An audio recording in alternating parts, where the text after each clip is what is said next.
بسم الله الرحمن الرحیم ولا حول ولا قوة الا بالله العلی العظیم حسبنا الله و نعم الوکیل نعم المولا و نعم النصیر. In our last session, we discussed about some important applied issues on robot dynamics and control. We talked about DC motors and how DC motors are derived usually by current mode or velocity or voltage mode.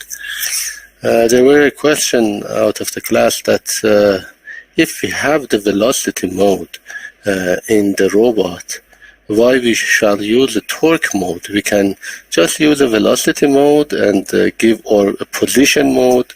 There are in some drive also the position feedback is available. It is very easy, just give the position that we require for the joint, and then the driver will provide the position to us, and we don't need to use the current. But this is not true. Usually the current mode is much better than velocity mode in robotic application, because in either case, even in the torque mode or in the velocity mode, as we talked before, we have a back EMF effect, we have a disturbance effect. If we are in the current mode, this disturbance effect would be the velocity of the system. And if we are in the velocity mode, the disturbance is the current or the torque that we require out of the system. And if you work on a velocity mode, if the motor has no friction, no output load, it can follow the PID controller on the system, can follow the velocity pretty well. But usually when we are using a motor in a robotic system, we have gearbox, we have a lot of links, we have some sort of friction. So the velocity demand that we require will not be accomplished because of these disturbances. These disturbances are not zero mean. They are not vanishing during the time. The gravity is not vanishing. So the velocity mode is not a very, very usual approach in control of the robot. And usually we use, if it is possible to use, we usually use the torque mode. And even if there is no torque mode in some particular cases for the motor, we get the feedback from the current of the mode, and we use a cascade controller or double loop controller for the system. But consider that we have the current mode. This was, as I mentioned, we have two loops basically. Even if you are working on the tachometer, the internal loop, the current loop is working here. And this current loop will help to reduce the effect of uncertainty and disturbances if we have a cascade controller in here.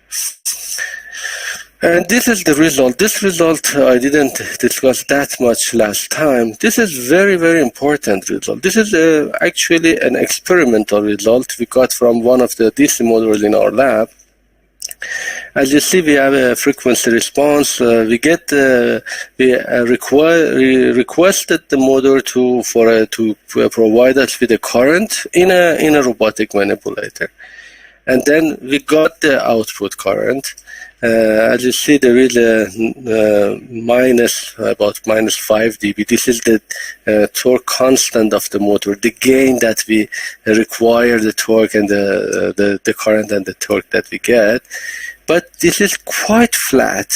It means that up to these hertz, up to about 300 radian per second, about 100 hertz, about something like 100 hertz, up to a high frequency, the request of the torque that we are providing for the motor, we get out directly the current that we are using. This means that this servo amplifiers makes the system like an ideal torque source, regardless of the back EMF disturbances that we have in the motor, we require a particular torque from the system or current from the system, and we get that with a gain, that the gain is the torque constant of the motor.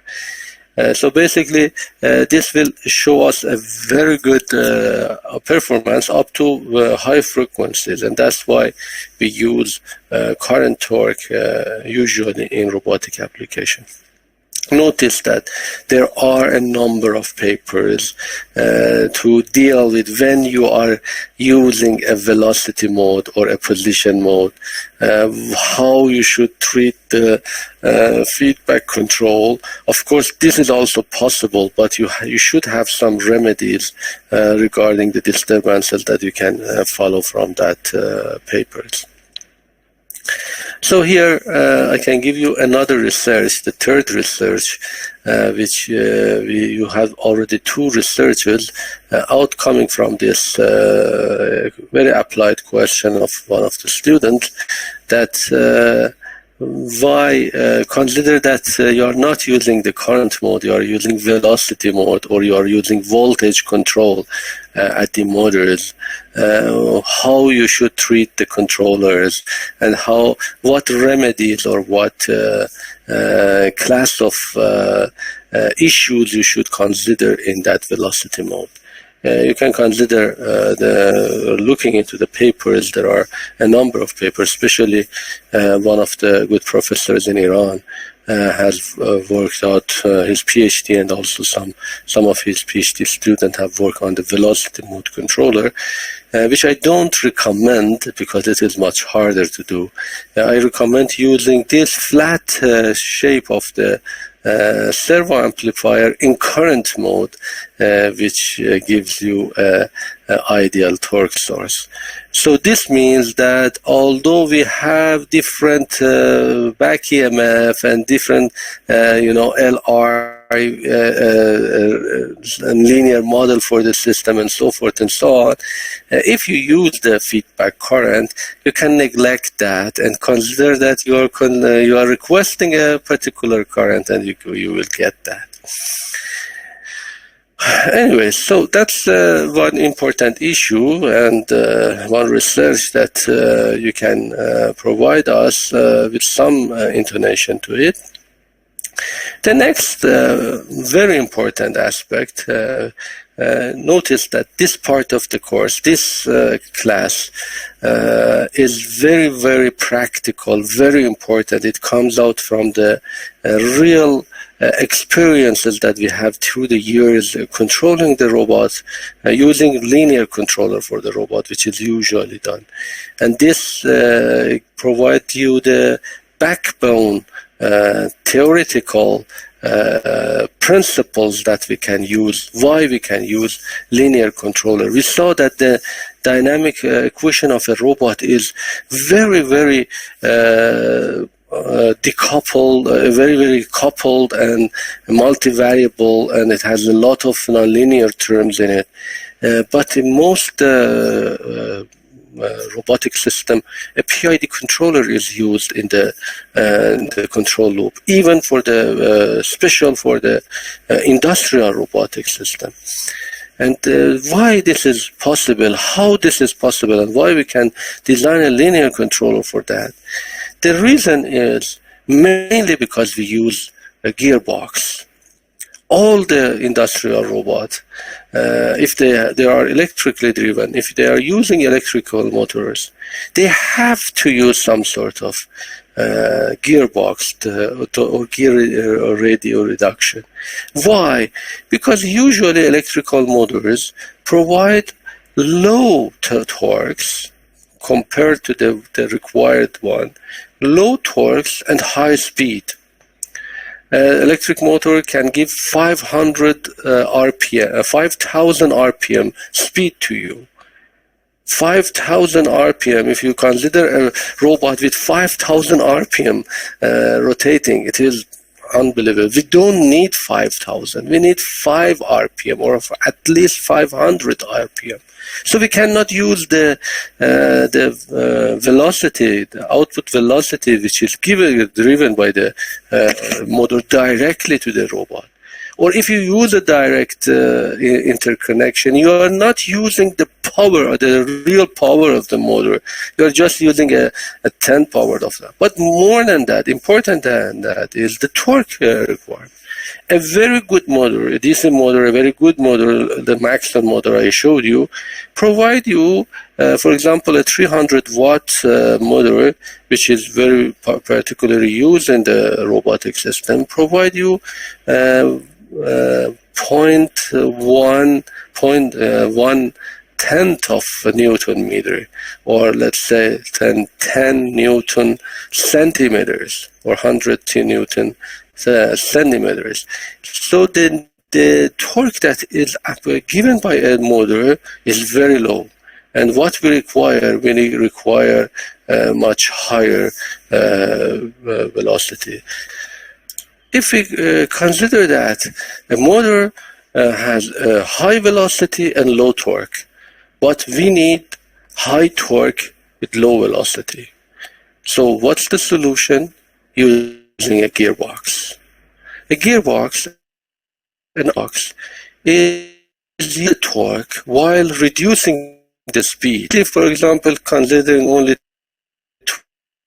2 gear, a simple case of system, a small gear and a large gear, the motor, when it's rotating quite fast, then the load will rotate quite slow regarding the gear ratio that we have. The gear ratio we consider usually with eta or R. The gear ratio means that the torque, that this velocity or the position that we have at the motor side that we use with index M, how many times is higher than the velocity or the position that we get at the load side. Eta is usually a number greater than 1 for our application. And for example, in a car that you are using, the gear ratio is between 1 to 4. Different gears that you use in the automobile is between 1 and 4. But in a robotic manipulator, it is much higher than that. We require at least a gear ratio of 30 to a gear ratio of 100, or even in particular cases, much more than 100. For example, a particular harmonic drive that I showed you will provide you easily a gear ratio of 100, 120 in here.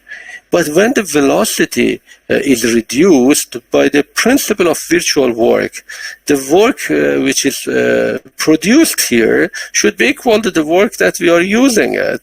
So the torque is the multiplication of torque to the position, angular position, and then we can see that this is the work at the motor side, this is the work at the torque side. This shows you that if you are decreasing the velocity with the same gear ratio, if we have an ideal gearbox, with the same gear ratio, of course, in the inverse, you can increase the torque that you require.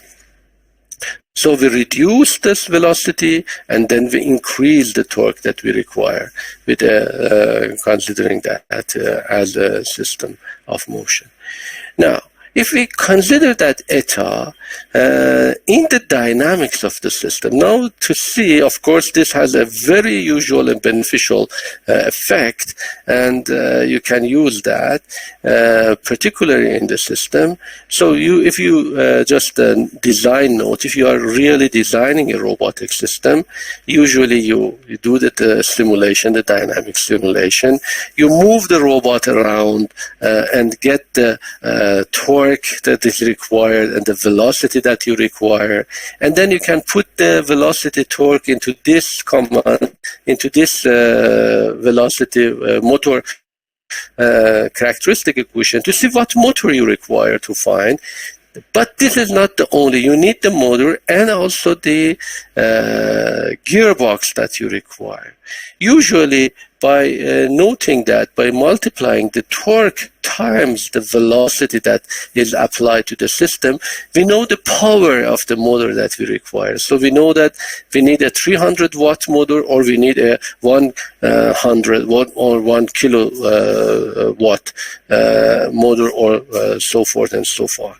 But this is not the only thing. You use the motor from the power that is required, but this power should be reduced to the motor side by using the velocity gear ratio. You need you see that what is the velocity that you are needing and in the robot, and what the particular velocity that the motor is given to you.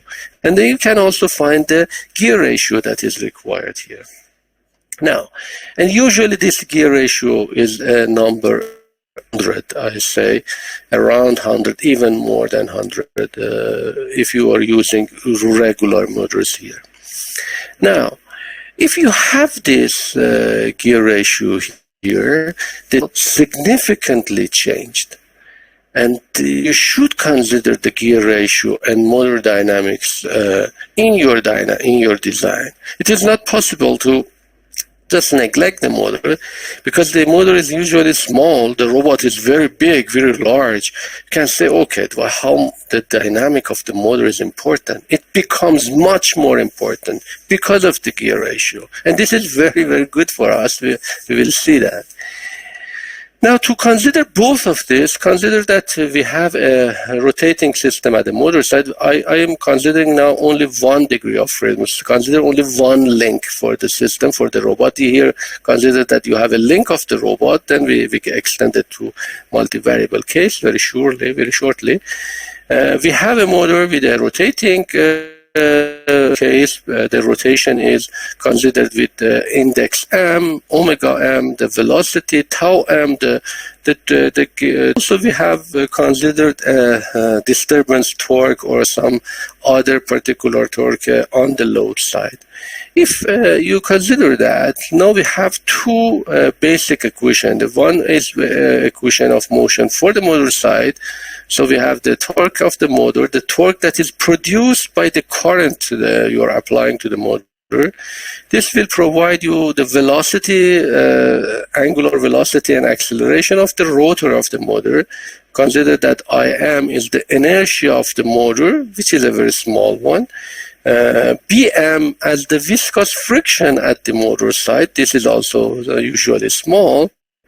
And so this will provide the motion for the system, and also some torque will be delivered through the gearbox that will give the motion to the load side. If the torque that is used to give the motion to the load side, okay, the load side is also very simple here, linear. We consider inertia for the motor and a viscous friction for now. And this is the torque that is after the gearbox is coming to here, no indices here. And you know that the torque that is reduced or increased by the gear ratio has a 1/eta gear ratio here, if you would like to put it on the torque side. So we have two dynamic equations, but these dynamic equations, as you see, we have theta m and theta. These are not decoupled, they are closely related to each other by the eta value. You know that theta m and theta, or omega m and omega, are kinematically or constraintly connected to each other by the eta 1. So you can have this as you see in here, and we can put both of the equation to each other. Just put tau in this equation. We have the total dynamic of the system, or overall dynamics. This is the dynamic of the motor. This is the dynamic of the joint of the link, and you see that we have here. But the theta m and the thetas are also related to another eta, as we see here. So if we put everything in the motor side, if you would just use the M indices parameter, you see that the moment of inertia of the motor plus 1 over eta 2, eta squared, comes into the picture. 1 eta comes from here, 1 eta comes from here, the relation of the theta to theta m. 1 from here, eta 2. And the same thing for the viscous friction. Look at the load side. Look at the dynamics that we have before. We have the dynamics on the load side, on the link side, on the joint, the torque that we are applying to the robot. You see that the torque that you are applying to the robot, if you are using a gearbox, not only requires to drive the inertia of the load or the link itself, it requires to run or rotate the inertia of the motor with a eta squared gain. And you consider that if eta is equal to 100, which is usually the case, eta squared is 10 to power 4. So you cannot neglect this. This becomes quite large. Even this can dominate this one. Usually a very large robot link, like a Puma one or something like a Kuka, has some moment of inertia of 10 to power minus 2. To consider that practically. And a motor that usually has a moment of inertia 10 to power minus 5. The difference is about 1,000. This is very small. That one is 1,000 times larger in terms of the moment of inertia. But if you have a gearbox ratio of 100, this small one, 10 to power minus 2, is multiplied by 10 to power 4, becomes even larger than a big link that you have over there. So this means that you cannot neglect the dynamic equation of the motor. If you would like to neglect that, you should use direct drive motors. And direct drive motors are very expensive motors that they don't use any gearbox. And in our case, if we would like to use linear control, this is not only bad, it will help us through the control. But you note that you should consider that into the dynamics. And this is very simple. Just eta to Im is added to the inertia that you have before. Now I have provided you with the shorthand dynamics. I said that, okay, we have effective inertia. The effective inertia, we write everything at the robot side, not on the motor side, on the link side, because we have already done everything at the link side with the Lagrange dynamics. And the only change that you have to do is you add in moment of inertia should be changed to an effective moment of inertia, which eta 2m is, Im is to this case. And also we have the viscous friction here. We consider that as well into our case, that we use that. And these are quite heavily done. This was done for one single link, but usually we don't have a single link. We have 3 degrees of freedom, we have 6 degrees of freedom, and we have usually a motor dynamic, robot dynamics without considering the actuator dynamics. As we saw that we have tau minus BQ dot. Tau was the torque of the applied to the robot, and this is the viscous friction that we use, and MQ CQ Q dot plus GQ, a lot of terms, nonlinear terms, that sine, cosine, multiplication, theta 2, theta dot times theta do, Coriolis terms, centrifugal terms, and also the gravity terms have cosine of theta, something nonlinear in here. Now, if you add motor box, by this simple manipulation that we have done here, you should add motor dynamics to the system, the motor dynamics and the gearbox dynamics comes to the system into 2 points, into the moment of inertia of the system. Each link, each motor would have a eta to IM added to the system. And also the viscous friction should be added like that. If you consider that you have, instead of B and M, you don't change the CQ and GQ. These are the nonlinear terms you have before. You just should change your mass matrix and your viscous friction terms. The mass matrix would be the previous one plus a diagonal element added to it. The diagonal element is eta 1, the motor 1, motor 2, and motor M. If they're all the same motors, so it would be a very similar, simple eta times I. If they are different motors, they have different moment of inertia or gearboxes, you have different things. But this comes into a diagonal form because this is linear. This part, the motor part, is the linear part of the system. And consider that the linear part is decoupled, it is linear, but the mass matrix, the link part, is coupled, it is non-linear. It is, as you see, a position, a configuration dependent. These two should be added to each other. That's all. And also the B term, you don't consider that. The effect of the viscous friction of the motor is also important, and with a great amount of eta squared times Bm, with a gain of eta 2 to the system. Now, is this good or it is bad? We can consider that quite particularly. It is very good, I can say. It is very good because we are adding a linear part to the nonlinear term. And if eta 2 basically is the effect of moment of inertia is highlighted by eta 2 in this term. Now, if eta is greater than 1, not very large, consider that eta is, for example, the gearbox is about 30 or about 50. It is not very high. Usually it is more than 30 in our particular cases.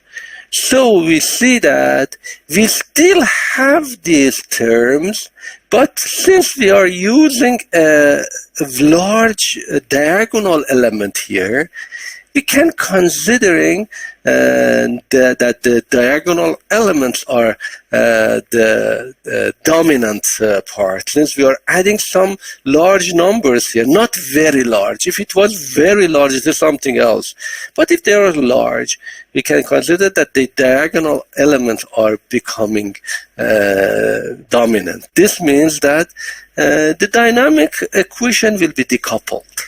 Because we are using only the dynamic terms, you see that at each particular case, at each particular joint, you have a linear part, MQ. Of course, MII is the diagonal element of the main mass matrix, of the robot that you have founded by the Lagrange equation, but you have added some eta 2im to it to find the system. But you have these terms, I consider the VI term because there are two vectors here, simpler. The first vector may be many terms in the Coriolis terms and also some terms in the gravity one. But if eta is very, very large, consider that it is larger than 100, 120. Even we have the robot, for example, the robot that is used in the space, the SSRMS, has two gearbox on it, on two harmonic drives. The gear ratio at the space, we need very, very low speed and high torques because the robot is very large in the space. There, the gear ratio is not 100, it is 10,000 the gear ratio, and eta 2 becomes extremely large. But even in very particular cases, if eta is greater than 100, I put it much more than 1, then you can even neglect that. You can consider that this MII is negligible to this large IM, and this one is negligible to this term, BM. This means that the robot dynamics is negligible to the motor dynamics, and you can consider the motor dynamic itself. This means that you have a linear model for the system, not a nonlinear model. If we consider these negligible terms and we bring it out, again, VIQ and GIQ is also negligible to this very large eta 2b, these two terms that we have already in it. Therefore, we can consider that the dynamic equation is like that. Usually, we don't neglect the gravity term because the gravity is usually there, even if it is small. We consider the gravity, but we neglect the very hardly findable V terms or the Christoffel terms that you see it was very difficult to find the dynamics.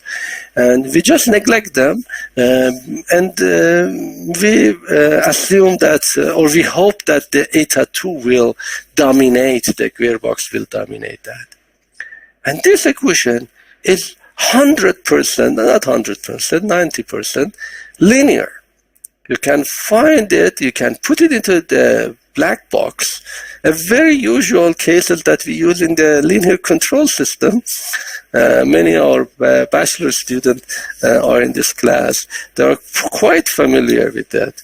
And I should say that I am very proud of the bachelor student. I saw the project that they have done and the assignment.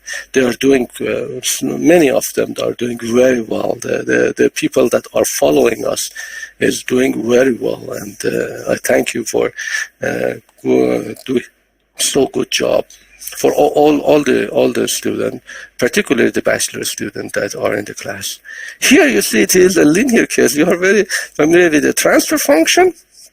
The transfer function is, i.e., the effective term at each particular case, S square plus BES, a second order system, a double integrator plus a viscous friction term.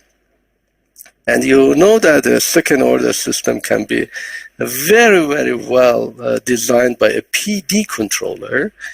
You can use a feedback controller to have a very good performance of the system.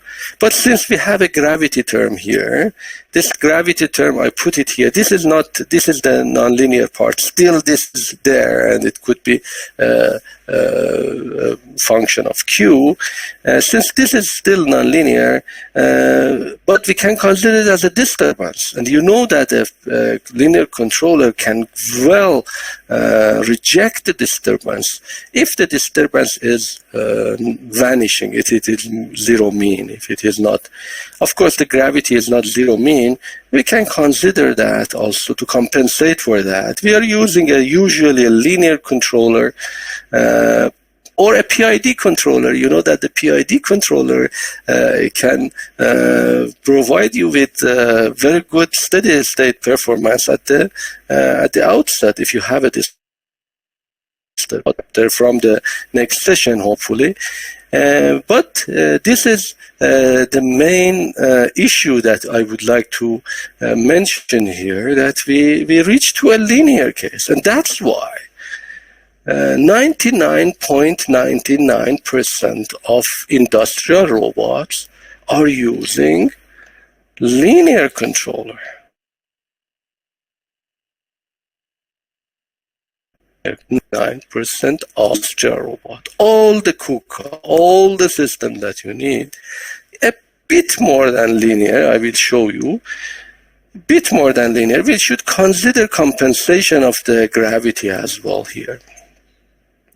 Of course, this is not the case for all the robots. Many robots also need to have some nonlinear controller to be designed for.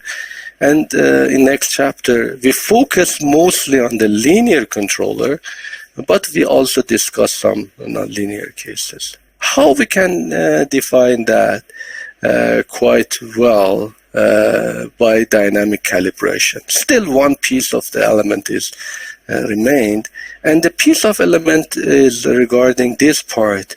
How we can find these parameters, i.e., BIE. You know, it is very difficult to write all the mass matrices, everything, and then find all the gearboxes, put them together. Are they negligible? How they are negligible, and so forth and so on. Of course, we can do it theoretically by hand, but it is much better to do it by experiment. The experiment we call calibration, dynamic calibration, and the approach that we are using here. This is also very, very applied and very good. If there is any question up to here, I would be more than happy to answer.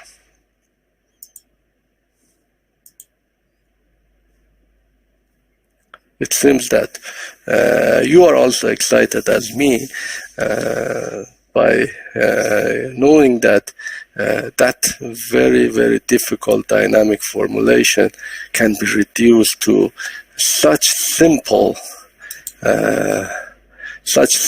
linear cases. Now, the dynamic calibration or the dynamic identification, you can say, in robotics we use the calibration term. In control, we use identification term. We can use linear regression.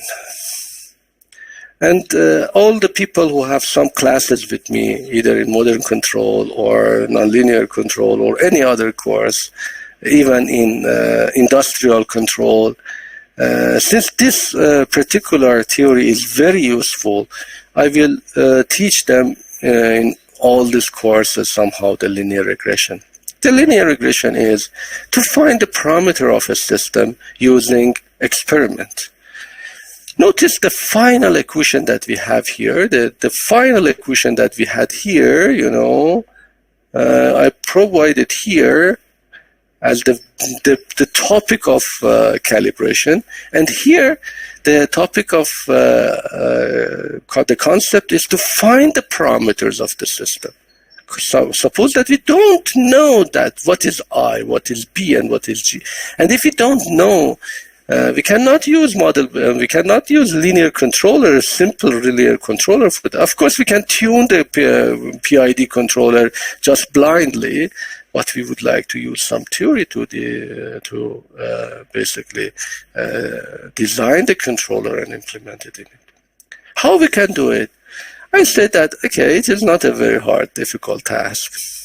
For the case one, the simplest case, assume two things. First, that you run the robot, you have the robot. Here there is no simulation. Of course, if you don't have the robot itself, you should simulate it. It is a hassle. But usually if you have the robot built, you just measure the torques that are applied to the system. Since you have a driver, you have the current feedback, you are using the current mode, you can very simply extract the current from the motor. So the current you have a gain, torque constant, you have the torque that is applied to the motor. The input to the system is the torque, in dynamic, consider the dynamic, and the output is the trajectory. Also you measure them. No, for now, consider that you are measuring Q, Q dot, and Q double dot. All of them. Usually this is not the case. We are only measuring the Q1. I will come to that in the next slide. But for now, consider that you have the taus and the Qs and the derivative of that in an experiment. You move the robot, for example, for 5 seconds.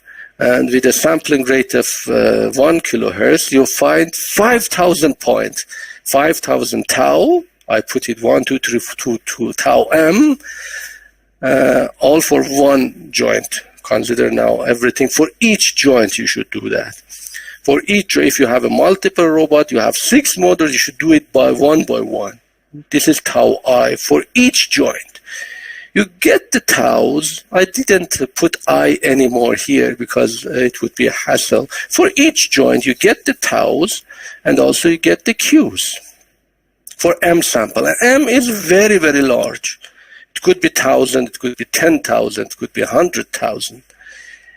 Now, if you have this equation, if you have this measurement, and assume that the measurements are not that noisy, they are reliable, and you have checked that everything is correct, and you can use this equation to find the parameter. This equation is linearly, can be write linearly with respect to the parameter. The things that we have done also for the whole robot, the linear, we can write a linear regression form. And in here it is very simple. I show you. This equation can be written into a matrix times the parameters. The parameters are 1, 2, 3, IE, BE, and GI. I assume one more thing here. I assume that our gravity term right now is also constant. We will also remedy that. But for now, consider that is not a G of Q. This is a constant parameter. If this is constant, and these two are also constant, the moment of inertia and also the viscous term is also constant for the system. So if these are constant parameter but unknown, we put it on the phi, the vector of parameter. Now this equation can be written into a matrix, a linear regression form. So what should be multiplied by IE? Q double dot, and we have the Q double dot not only one time, we have it for 100 or 100,000 point Q dot 1, 2, 3, all different experiment. What should be multiplied by BEQ? You see BEQ is multiplied by Q dot I. So we have the Q dot here 1, 2, 3, 4 up to 1,000. And if G is constant, what should be multiplied by 2G in this equation? Just 1, 1, 1, 1, 1. If you have a linear matrix multiplied by a parameter, then this equation is written into a linear regression form, into a linear algebra form. Very, very simple. You can see that this tau is equal to a matrix, a given matrix to a phi, and phi is up to found. We would like to find the phi. And it is very simple.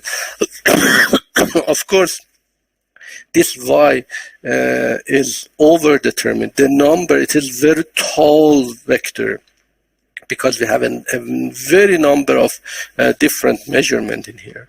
So since it is very tall, we cannot use a usual inverse of that to find the phi. We should use a pseudo-inverse of that. And the pseudo-inverse, here we call it left pseudo-inverse.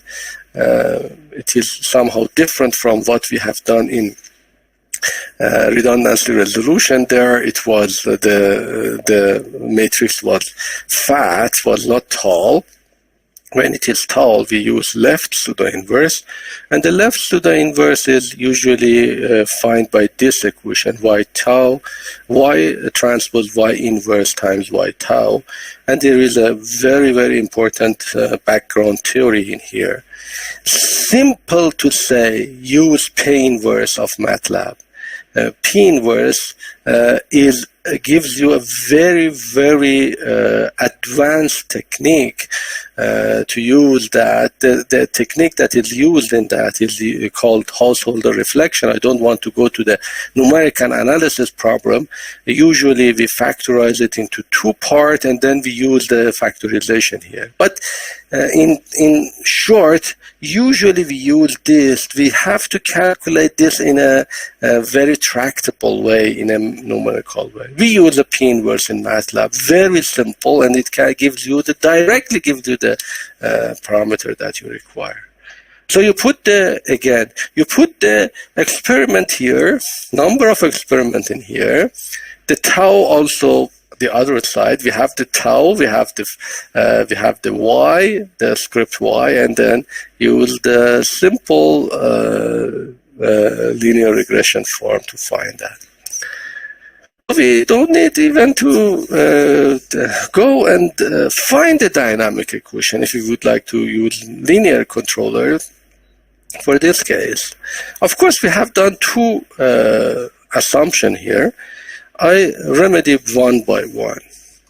First, we assume that the G was constant, but this is not true. Usually, G is not constant. We can consider that. Consider, for example, a 2R manipulator. You know that the terms that you are using here, the gravity terms, we have the dynamic equation before. The gravity terms is 1/2 A1 M1G cosine of theta 1. It is not constant. It's a function of cosine. And TG, for the second link, it is 1/2 A2 M2G cosine of theta 1 plus theta 2. There's something else to that. We can consider that usually, if you don't want to use it constant, you can consider it as a function of cosine of the theta, of either cosine or sine. It depends on what angle you are measuring. But if we use the usual measurement that we are using in here, and the gravity is in the z term, then we have a cosine. GI is not constant, is a constant, is a function of q.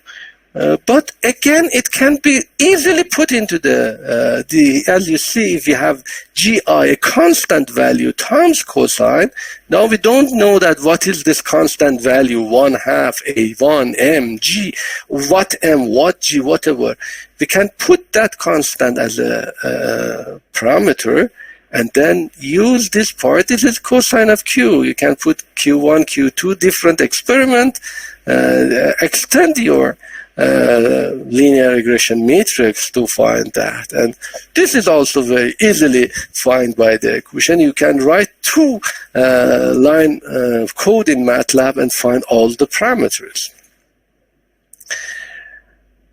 The second assumption that we did here also, or the first assumption, that all the Q and Q dots are measured, and this is really not true. Usually we have some encoders on the motor and we can only measure Q. In some cases we have only Q dot in the system. Sometimes we measure only the velocity, but usually in a robotic system, since we need the feedback, we measure the position of the joints by Q.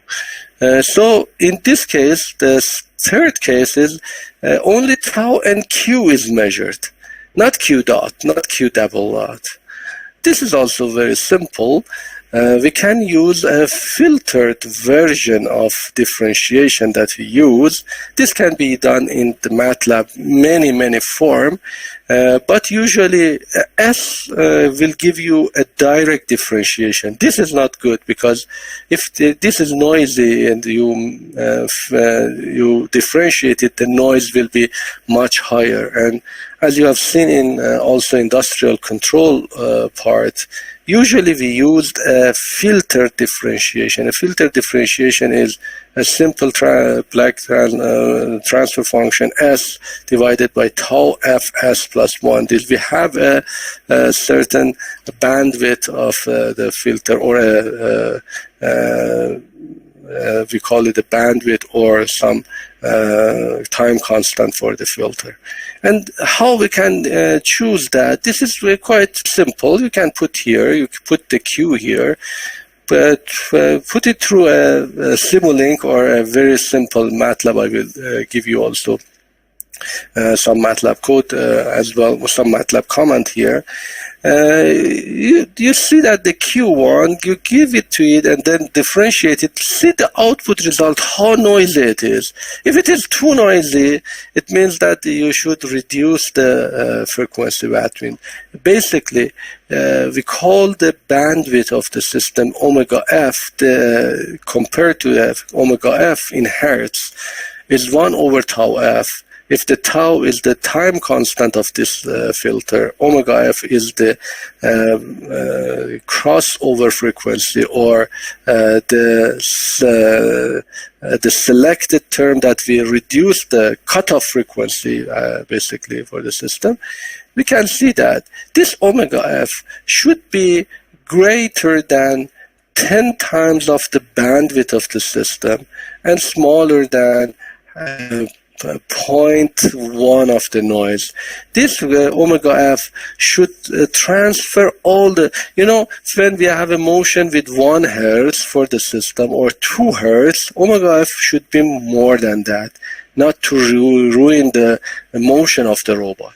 So this should be 10 times higher than the velocity that we require from the system.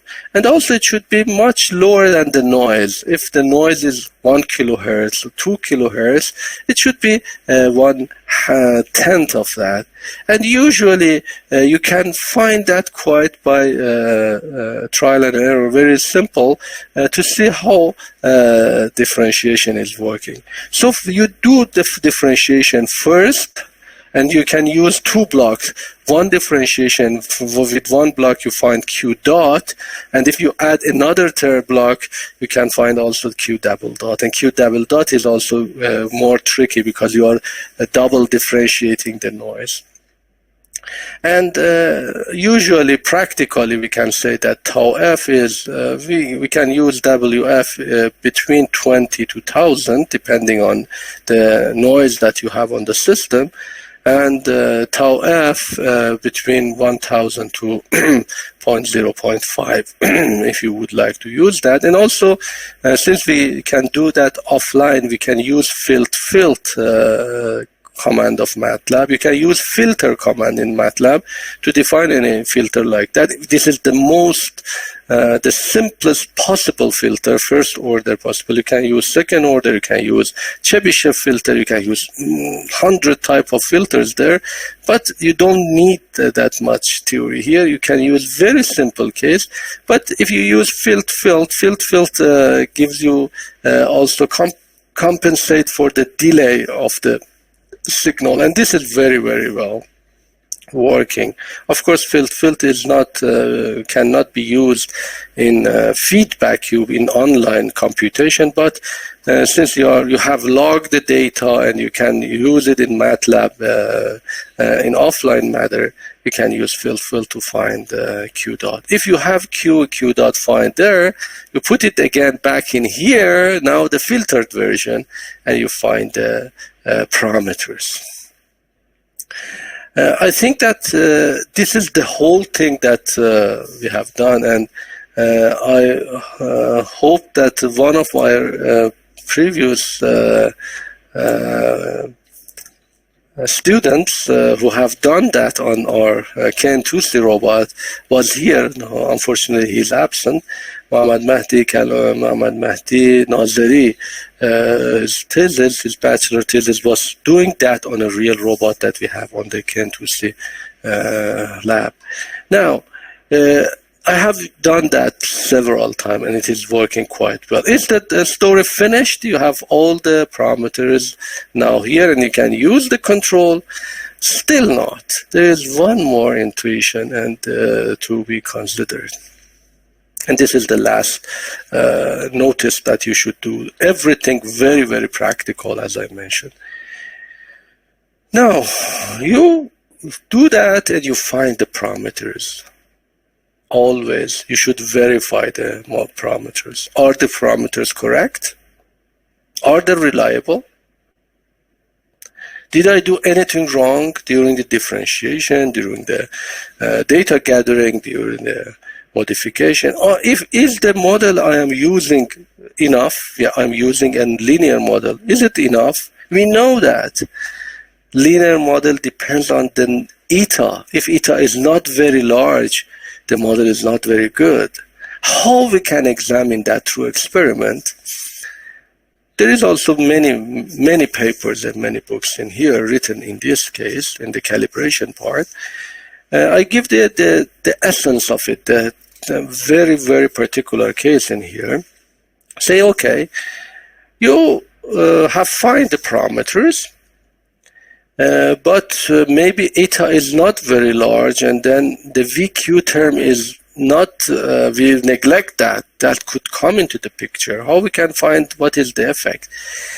What you are basically getting from the least square or linear regression is somehow the averaged or the mean value of the parameters, not the true parameter, the mean value, because you have many particular cases coming into the system and you're just getting least square, you are just getting the pseudo-inverse. You are finding a least square solution for an optimization problem, and the least square solution gives you the best fit, not the exact fit, the best fit, the closest possible fit to the parameters that you can find. How we can verify? We can verify it quite easily. First, instead of doing it only for one experiment, do it for several experiments. Move the robot here, find it, move the robot here, move the robot here, and here, and here. Of course, within the workspace.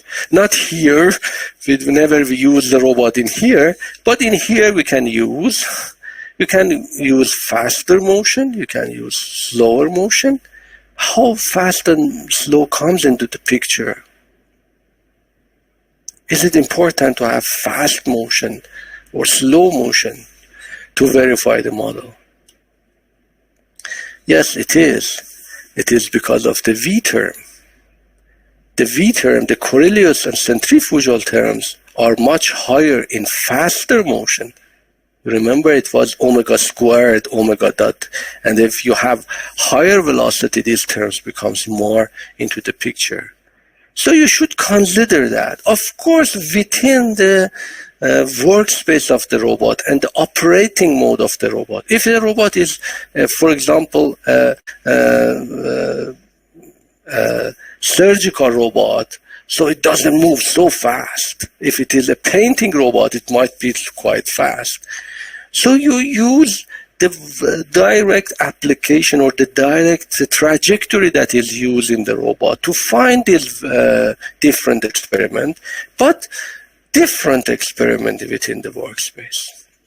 And for each experiment, it is very easy, either this way, this one, or this one, or the first one, which linear regression you are using, it is not important. In each case, you find the parameters. Here we have only 3 parameters for each joint. In experiment 1, I put a superscript 1 here for the experiment 1, for experiment 2, and for experiment n. And look into this one. If these are changing very much, it means that you are not doing quite well. The parameters that you are find are not valid. If they are not changing that much, they are quite close to each other. It means that it is okay. You can use the average as your parameter, average between these 10 parameters, and we call a consistency measure. We introduced it into the literature several years ago, which is a standard deviation, a statistic. We can find the standard deviation divided by average. It is a normalized variation of the parameter. And then look at this consistency measure. If you put this one, this should be something between 0 to 1. If it is on about 30%, if this value for different average is about 30%, you are having done a very great job. So the parameters are quite well found, and you can work with them easily by the control. Linear control, PD or PID control, you can design a lead lag controller or so forth for the system. If the consistent measure, it becomes much more. It becomes about 80%. These are practically fine. These are not theoretical. These are experimentally found in many, many experiments. It means that the average parameters are good, but they are not there, the uncertainty, there are some uncertainty there. We can use linear controller, but it is recommended to use robust linear controller, H-infinity controller, instead of just using a PID controller here. But if the consistency measure is higher than 80, it is 100, it is 200, it means that the variation of the parameter you found is very wide. This means that the model you are using is not correct. The parameter that you are using, you cannot rely on that. You consider a linear model. You neglect the V terms, but you cannot neglect them. The eta is not high enough to do that. And this is usually the case in several cases. If you don't do it, especially when you do it at the first time, it would be, usually you find a consistent measure that is quite high. And I hope that we will give you the next project after the midterm exam on the dynamic analysis and the calibration for the surgical robot that we provide you for the project. You see that how you can find these parameters. This is also possible sometimes that you find physically inconsistent parameter. What does it mean? Physically inconsistent, we have three parameters. The I is moment of inertia, and moment of inertia should be a positive number. We have a B. B is somehow a viscous friction. Viscous friction should be a positive number. If you find some of them negative, we call inconsistent. It shows that you have some problem in the model. And to fix it, you should make more complicated model for the system, which is out of the scope for this course. Of course, for calibration course, we are talking about that. But in this course, we just consider linear model for this. If they are inconsistent, there are sometimes some of them are positive, some of them are negative. So you can also bound them. Instead of using linear regression form on least square solution, you can find again fmin-con command that we used before, constraint optimization, to constrain the parameters within the limit that you know. You know that you have found the nominal values of the parameters. You can use 30%, 40% bound below and upper than that, and use the fmin-con command to use that. As I mentioned, the story doesn't end here.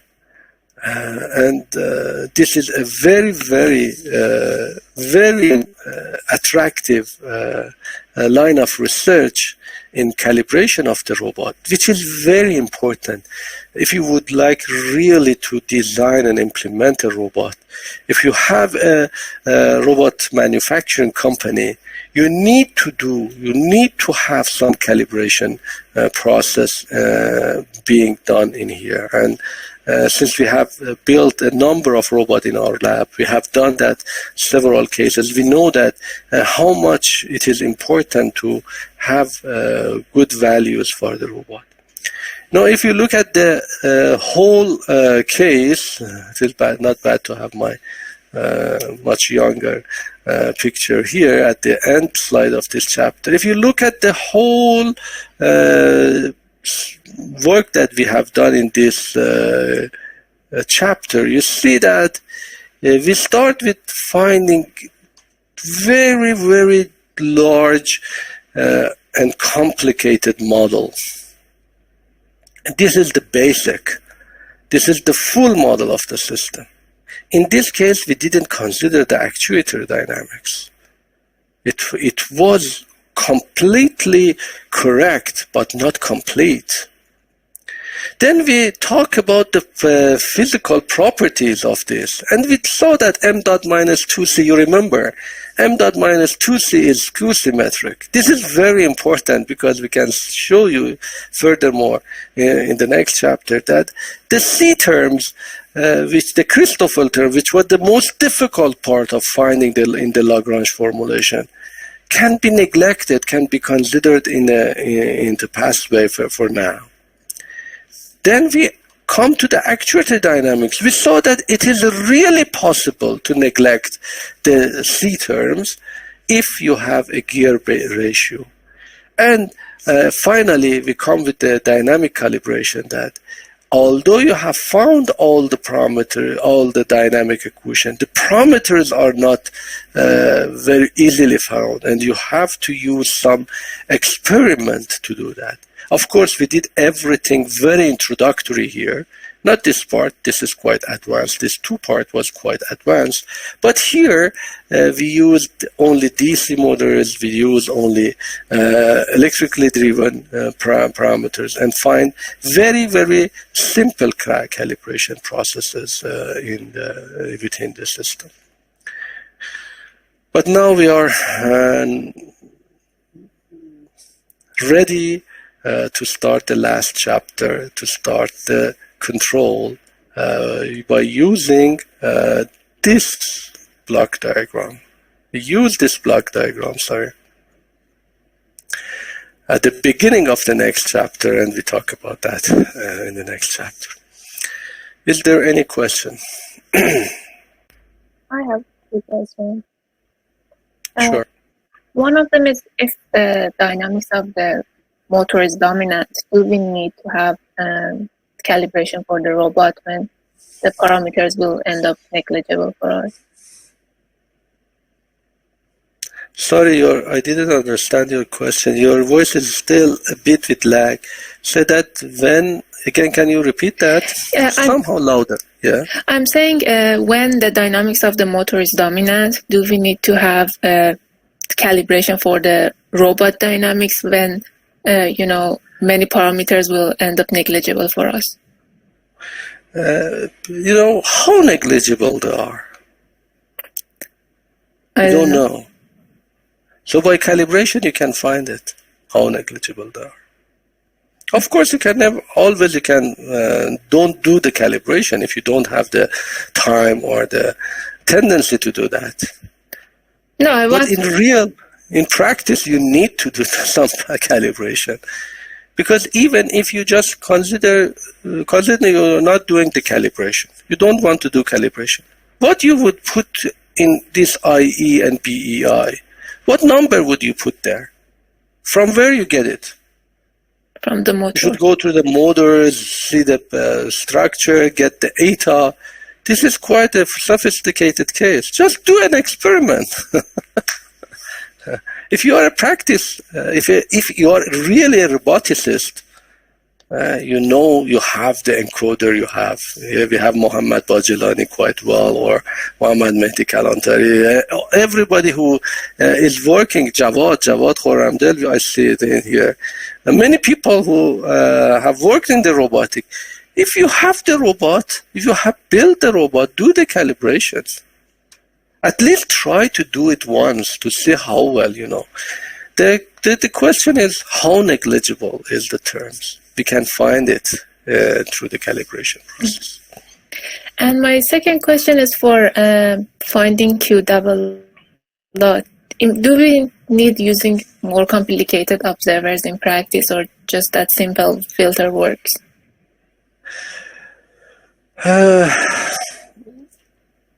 I usually say that, you know me, start with the simplest form and see the result. If it is not working, of course you can go to the Kalman filter.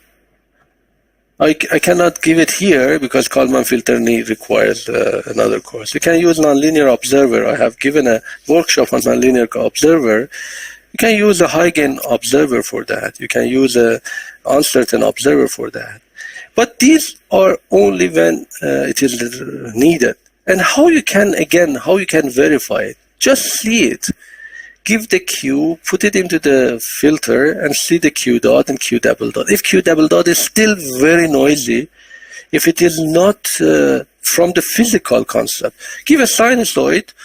If you give the sinusoid, the Q double dot should be a sinusoid itself with higher frequency. If you see that there is no sinusoid there, it means that the linear filter is not sufficient. But in my experience, if you do it correctly, simple filters are enough. You don't need a much higher one. But if you would like to have more accurate one, usually not for calibration, since in calibration we are doing everything average. We don't need that accurate. We are doing least square. We are not finding the exact solution. We are finding the best solution. So it is possible to have some noise there. Of course, it will reduce the consistency measure I mentioned to you. But when if you are using that in feedback control, then this is not possible. This is not enough, of course. For calibration, it could be enough, but maybe in the process of control, we avoid using any Q double dot. You know that.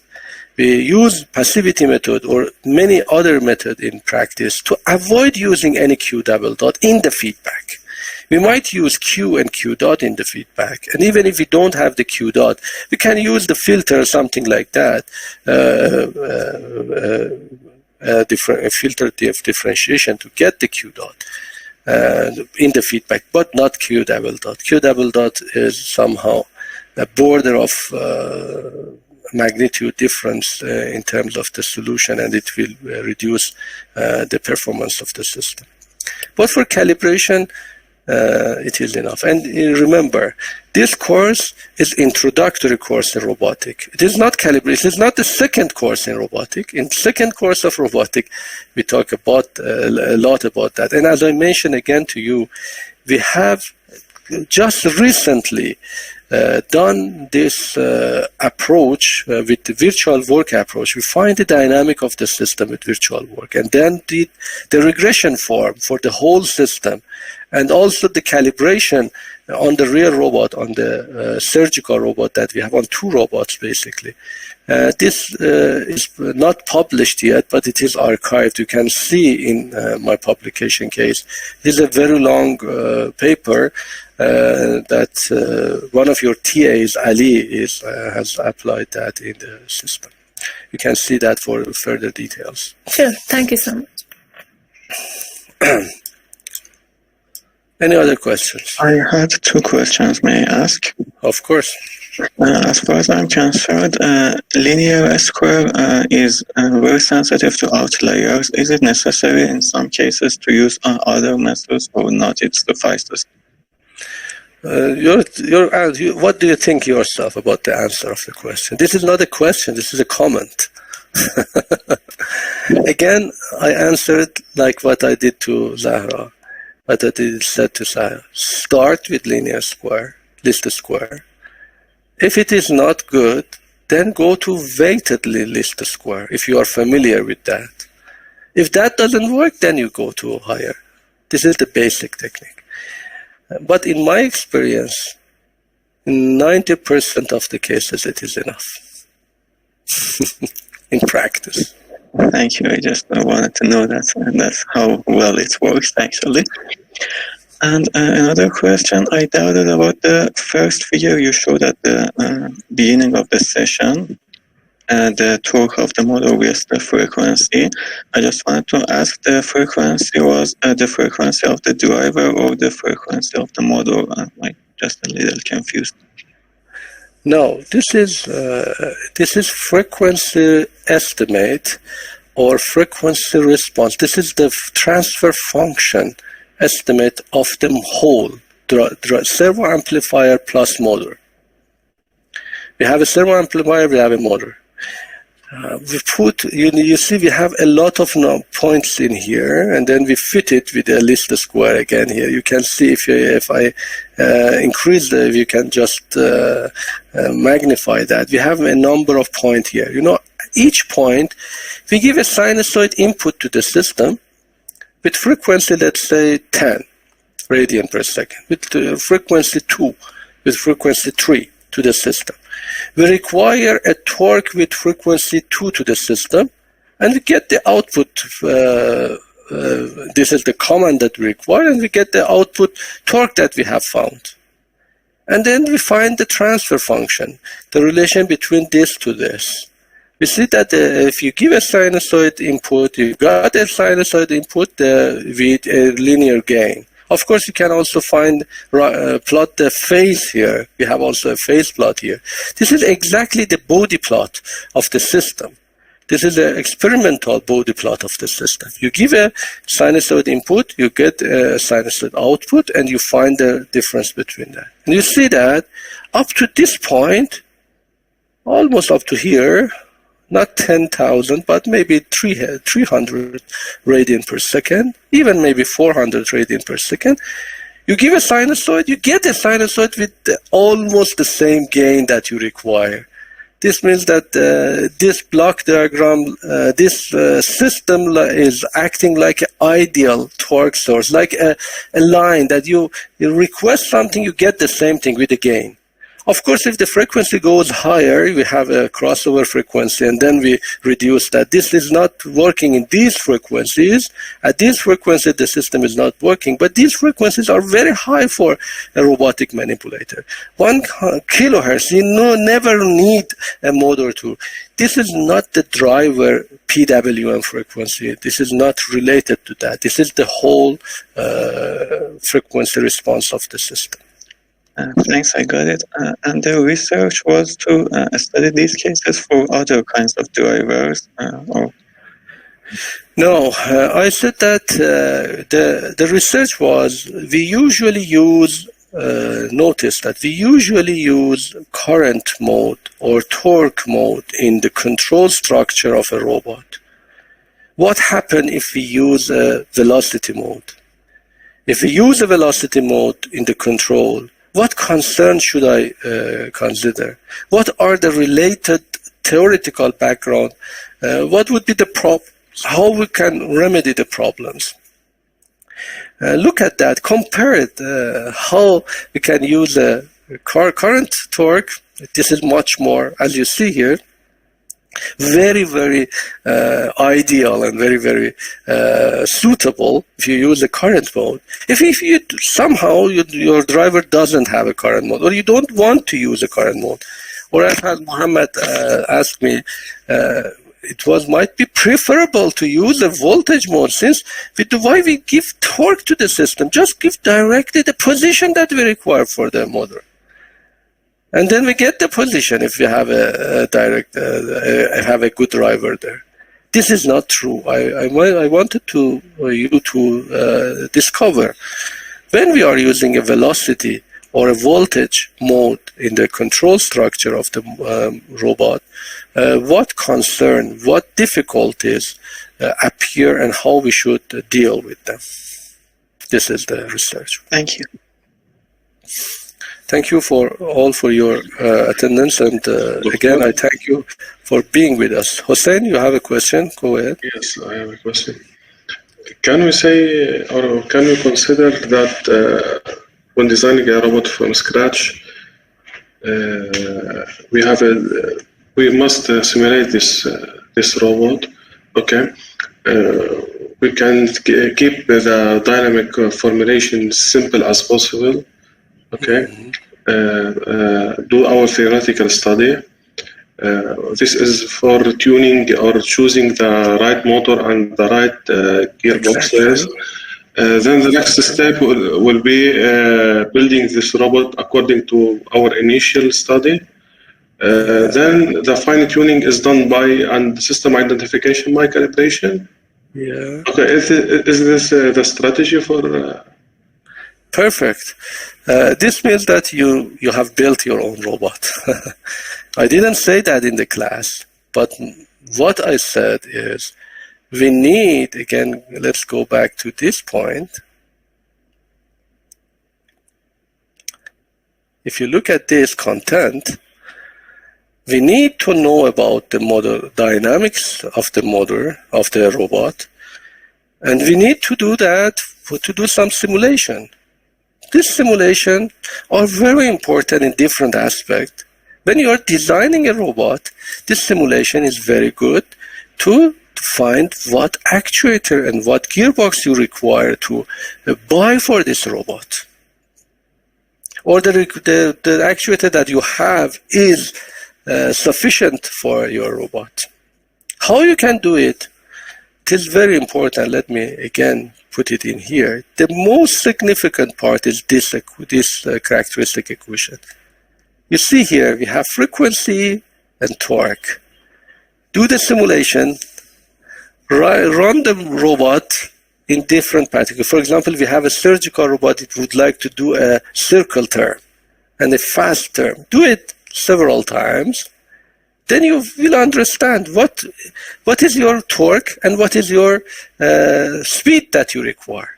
Put these two, not in terms of time, with respect to each other. Torque with respect to the speed. Put these two together. You will find what is the maximum power you require. The multiplication of that is the maximum power. You know that the class of the motor that you require is where. You find the motor, you get the motor, and then the speed that you require, and the speed that the motor gives you, is 5,000 RPM. The speed that you require in a surgical robotic is 5 RPM, not 5,000 RPM. So you reduce, you need to have a harmonic drive or a gearbox with a ratio 100 or something to add to it. We have the same thing. If you have enough money, you use harmonic drive. If you don't have enough money, you use simpler gearboxes. But anyways, you have the motor, gearbox, and everything together. Now you put everything together, and then it is not, you can go with the simulation, but it is better to do some experiment and find the true values of the parameters and then tune the controller based on that. The controller part is much more exciting and simpler. If you have done this, then the control part is the best, the most exciting part in my experience. When you make the robots working and it is becoming live, of course, you should make sure that it is not unstable and it doesn't destroy everything. Can we say that the magic keyword is to start simple as possible? As simple as possible. No, I say something else. For robotic course, use theory as you need. Use as much theory as you need. You need Lagrange. Believe me, you need Lagrange. But you might not need all the details of Newton-Euler method. You need least square. Believe me, if you are working with robot, you need to do least square, but you need to know about filtering, simple filtering. If it doesn't work, go be beyond that, a bit more. Go take a course in filtering, different filters, or go in the MATLAB and look in the filtering toolbox of the MATLAB. Get as much theory as you want if you want to practically design something. Of course, you know that we have a long of research doing that lots of theory comes into the picture. We will talk about that a bit in the next chapter. Thank you. Thank you very much, everybody, for being with me. Hopefully, we go to the last chapter, and I hope that I think we need at least one extra session to complete the work, but we go along and see how it works. Thank you very much. This is the last day in the month of Ramadan that we have class. Thank you for being with me so early in the morning, and I hope that all your prayers are accepted by God. سلامت و موفق باشید. انشالله که نماز و روزهاتون قبول باشه. خیلی مراقب خودتون باشید. خدا نگهدار.